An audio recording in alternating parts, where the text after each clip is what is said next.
প্লেনটা মাটি থেকে উপরে উঠতেই কলির মনটা উদাস হয়ে গেল। আজকাল প্লেনে চড়া তার কাছে জল ভাত, এমনকি একদিনে দুবার প্লেনে চড়েছে এমন উদাহরণও রয়েছে। তবে কলি খেয়াল করেছে, যতবারই প্লেনটা রানওয়ে থেকে আকাশে উঠতে থাকে ততবারই তার মনটা সেই পুরনো দিনে ফিরে যায়। আরে বাহ, এই তো কলিমা, দিব্যি হচ্ছে। এ মা, কই তোমার মতো হলো না তো? আরে তাতে কি, তোরটাই বা কম সুন্দর নাকি? আচ্ছা, সেদিন কি আমি ঠিক করেছিলাম? সব কিছু ছেড়ে চলে আসাটা কি আমার উচিত হয়েছিল? একটু বেশি স্বার্থপর হয়ে গেছিলাম নাকি? নিজের মনের মধ্যেই প্রশ্নোত্তরের খেলা চলতে থাকে কলির। আজকের দিনটাও তার ব্যতিক্রম নয়, যদিও আজকের ফ্লাইটটা ভীষণ ছোট ছিল, মাত্র মিনিট 40-এর। পাইলটের আওয়াজে কলির হুঁশ ফিরল। Ladies and gentleman, we have begun our descent. Welcome to London. Koli তড়িঘড়ি নিজেকে সামলে নিল। সে বিজনেস ক্লাসের প্যাসেঞ্জার, তাই সবার আগে নামার সুযোগ পেল। লন্ডন এয়ারপোর্ট তার ভীষণ পরিচিত।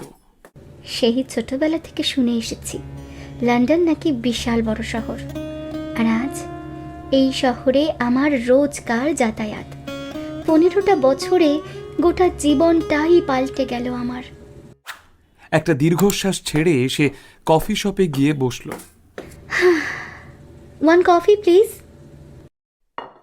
Hello. Really sorry madam, really sorry. গাড়িটা রাস্তায় হঠাৎ খারাপ হয়ে গেল। সারাতে দিয়েছি, তবে ঘন্টাখানেক অপেক্ষা করতে হবে। ওকে, নো প্রবলেম। এই দেখুন, কলি কে সেটাই তো আপনাদের বলা হয়নি।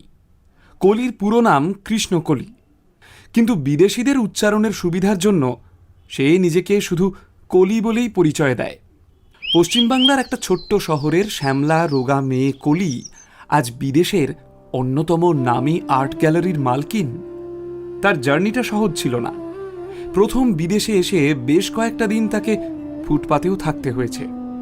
কলি, ইউ ক্যান ডু ইট। পিছিয়ে যাস না কলি, পারতে তোকে হবেই। মনে ছিল অদম্য জেদ আর হাতে ছিল সৃজনশীলতা। এই দুইয়ের কামাল দেখিয়ে কলি আজ সাকসেসফুল বিজনেস ওম্যান।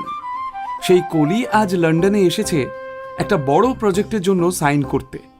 প্রজেক্টটা বড় হলেও কলির জন্য এমন কিছু আহামরি নয়। সে চাইলেই অন্য কাউকে পাঠাতে পারত, কিন্তু পাঠায়নি তার দুটো কারণ। প্রথমবার যখন কলি এই প্রজেক্টের প্রপোজালটা পায়, তখনই তার বুকটা ধড়াস করে উঠেছিল। Mail from heritage arts of India organisation, CEO Ramendranath Dutta. Ramendranath Dutta? Koli প্রায় 10 থেকে 15 বার গোটা মেইলটা পড়ে। এই প্রথম কোনো ইন্ডিয়ান প্রজেক্ট কলির সাথে যোগাযোগ করেছে, আর তার উপর সেই কোম্পানির সিইওর নাম রমেন্দ্রনাথ দত্ত। এই নামটা যে আবারও কলি শুনতে পাবে তা ভাবেনি। কফি শপে বসে কলি আবারও ল্যাপটপ খুলে মেইলটা পড়তে শুরু করে। আমি যে রমেনকে চিনতাম তার পুরো নামও ছিল রমেন্দ্রনাথ দত্ত। এই মানুষটা আমার জীবনে না থাকলে হয়তো সেদিনের কৃষ্ণকলি আজকে কলি হয়ে ফুটে উঠতে পারত। তুমি চেষ্টা চালিয়ে যাও কলি, সাফল্য একদিন ধরা দেবেই। আচ্ছা, যদি তার সাথে আবার দেখা হয়, সে কি আমাকে চিনতে পারবে? আর যদি চিনতে পারেও, তবে তার সাথে কিভাবে কথা শুরু করব? আজ কলির বয়স প্রায় 40। বিদেশিনী কলির সঙ্গে গ্রাম্য সহজ সরল কৃষ্ণকলির সাজ পোশাকের পার্থক্য অনেকটাই। কলি এই বয়সে এসেও কেমন 19-20 বছরের বিরোহিণী প্রেমিকার মতো আচরণ করছে। শত চেষ্টা করেও তার মনকে সে কিছুতেই বাগে আনতে পারছে না। এই 1 ঘন্টা সময়টাই তার কাছে অস্বস্তিকর হয়ে উঠছে। আচ্ছা, আমি যাকে ভাবছি সে যদি আমার রমেন না হয়? আরে না হলেই তো ভালো। নিজের সাজানো জীবনে কেন আবার ঝড় তুলতে চাইছিস কলি? কিন্তু মন যে চাইছে ভাবনাটাকে সত্যি করতে।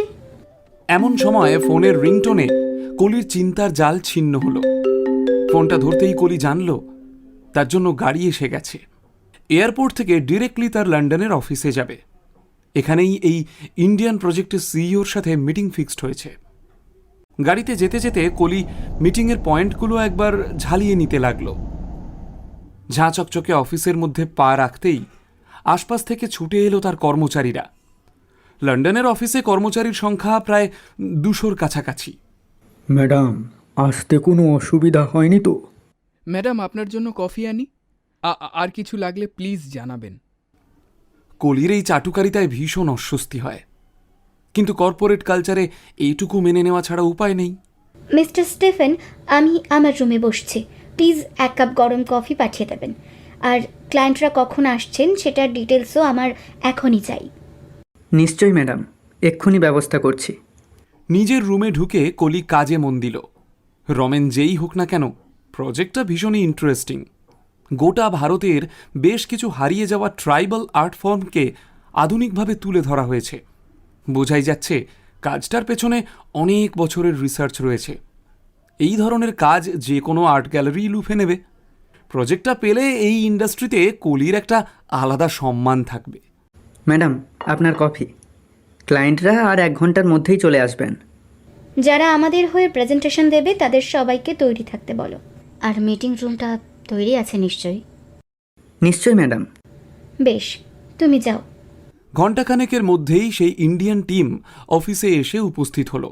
সে নিজে দাঁড়িয়ে প্রত্যেকের সাথে হ্যান্ডশেক করল, যদিও তার চোখ খুঁজছিল অন্য কাউকে, কিন্তু তাকে দেখতে পেল না সে।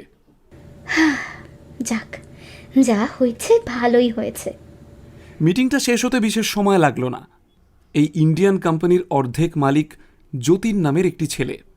কলি তাকে জিজ্ঞাসা করল, হ্যালো মিস্টার যতীন, আপনাদের আরেকজন মালিকের সাথে পরিচয় করতে পারলে খুশি হতাম। নিশ্চয়ই মিস কলি, উনিও খুশি হতেন, কিন্তু তিনি আজ আমাদের সঙ্গে আসতে পারেননি। সে কি, উনি আসেননি? না ম্যাডাম, একদম শেষ মুহূর্তে ওনার শরীরটা খারাপ হয়ে যাওয়াতে উনি আর ট্রাভেল করতে পারলেন না। স্টিফেন, দাঁড়াও। কি হলো ম্যাডাম? কোম্পানির 2 জন মালিক, একজনের সাথে পরিচয় না করে আমি এই প্রজেক্টটা সাইন করতে পারবো না। কিন্তু কিন্তু ম্যাডাম, আপনি আমার ওপর সম্পূর্ণরূপে ভরসা করতে পারেন। আমাদের কোম্পানির হিস্ট্রিও দেখতে পারেন। আমরা এর আগে যথেষ্ট দায়িত্বের সাথে সব কাজ সম্পন্ন করেছি। হয়তো করেছেন, আমি আপনাকে সন্দেহ করছি না, কিন্তু আরেকজন মালিকের সাথে দেখা না করে আমি কিছুতেই এই প্রজেক্ট সাইন করব না। এটা আমার কোম্পানির পলিসি। আপনারা যদি এই পলিসিতে রাজি না থাকেন তাহলে অবশ্যই অন্য কোনো আর্ট গ্যালারিকে অ্যাপ্রোচ করতে পারেন, তাতে আমার কোনো আপত্তি থাকবে না। কিন্তু ম্যাডাম, আমরা অনেক রিসার্চ করেই আপনার আর্ট গ্যালারিটাকে সিলেক্ট করেছিলাম। এখন সব কিছু আবার নতুন করে করা সম্ভব নয়। আপনি যদি কাইন্ডলি 2 দিন সময় দেন তাহলে আমি আমার পার্টনারের সাথে কথা বলে আপনাকে জানাতে পারি। নিশ্চয়ই, আজকের মতো মিটিং শেষ করলাম। একদিনের মধ্যেই কলির কাছে যতীনের ফোন আসে। Hello madam, I am really sorry. আমরা প্রজেক্টটা করতে খুবই আগ্রহী ছিলাম, কিন্তু রমেন স্যার এখন গুরুতর অসুস্থ। ডাক্তার ওনাকে ট্রাভেল করতে বারণ করেছেন, কিন্তু তিনি চান আপনি ইন্ডিয়ায় গিয়ে প্রজেক্টটা সাইন করুন। উনি এটাও জানিয়েছেন যেহেতু এটা ইন্ডিয়ার প্রজেক্ট, তাই ওখানে গেলে প্রজেক্টের আসল মূল্য বুঝতে পারবেন। আমরা চাই আপনি ইন্ডিয়ায় আসুন, আমাদের আতিথেয়তা গ্রহণ করুন। ইন্ডিয়া? আচ্ছা বেশ, তবে আমি প্রজেক্টটা নিয়ে বেশি দেরি করতে চাই না। যত তাড়াতাড়ি সম্ভব আমার যাওয়ার ব্যবস্থা করুন।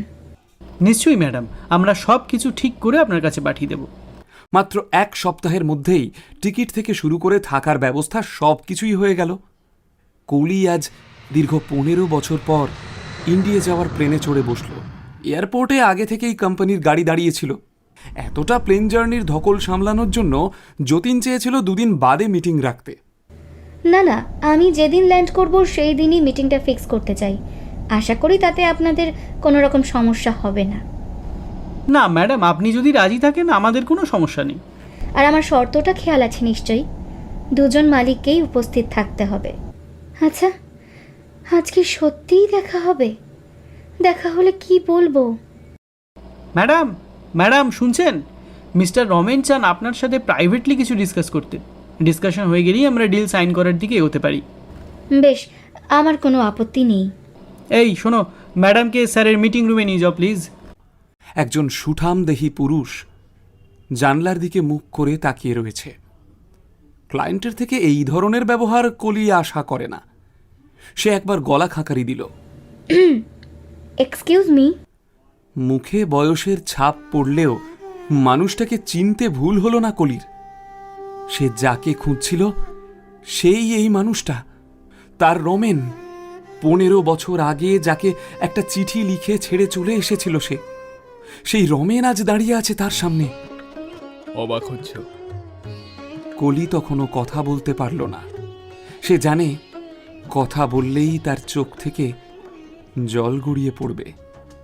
জানো কলি, সেদিন তোমাকে আটকাতে পারিনি, কিন্তু প্রতি মুহূর্তে তোমার খোঁজ রাখতে চেয়েছি।